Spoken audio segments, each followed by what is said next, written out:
this video, we will give you information about the Bentley Continental GT Speed. If you're ready, let's start.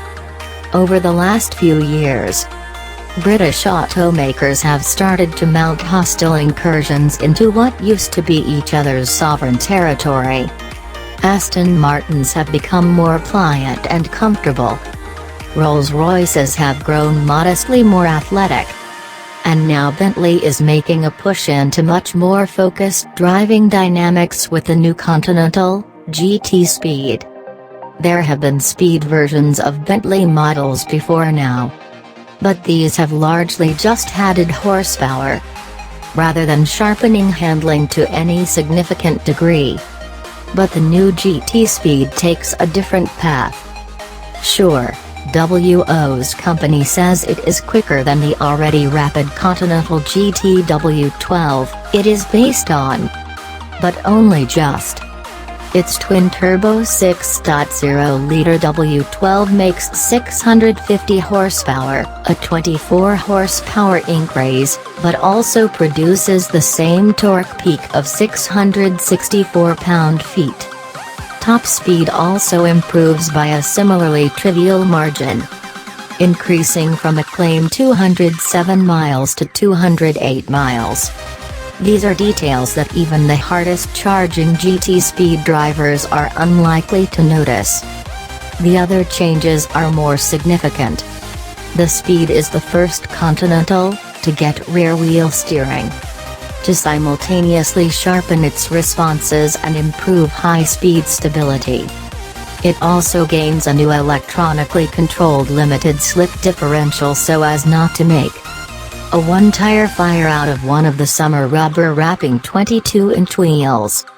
There is also a more pronounced rearward bias for the car's all-wheel drive system and a recalibration of the GT's electronic sentinels, including what the company's engineers refer to as a more charismatic sport mode for the stability control. Our drive of the new GT Speed was restricted to the United Kingdom's Silverstone race circuit, apparently due to delays in certifying the car for road use in Britain. It was a limited experience in an atypical environment, but it did prove that, unlike most of its predecessors, the Speed seems to actually enjoy hard track use on public roads, where full throttle only ever comes in small doses. We know that the effortlessness of the W12's muscle tends to be its defining characteristic.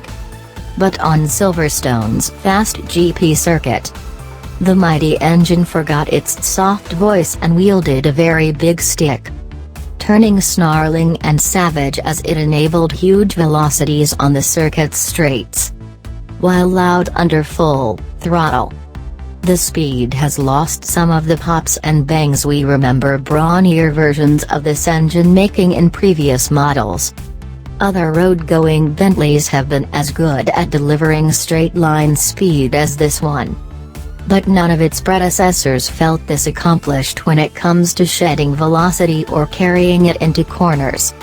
We sampled a car fitted with the optional carbon ceramic brake system, with 17.3-inch front rotors that Bentley says are the biggest in the world.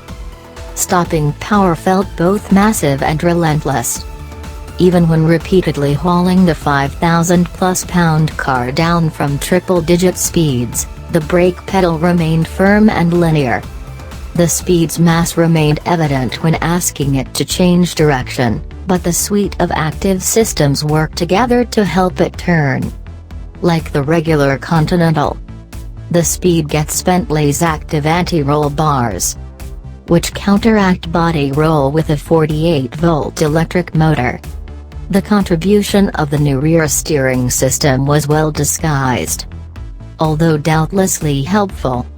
At higher speeds it turns the rear wheels very slightly in phase with the fronts to impart unbreakable stability, pressing harder in Silverstone's tighter corners with the stability control in either its sport mode or deactivated, proved that the Speed could indeed be persuaded into power oversteer.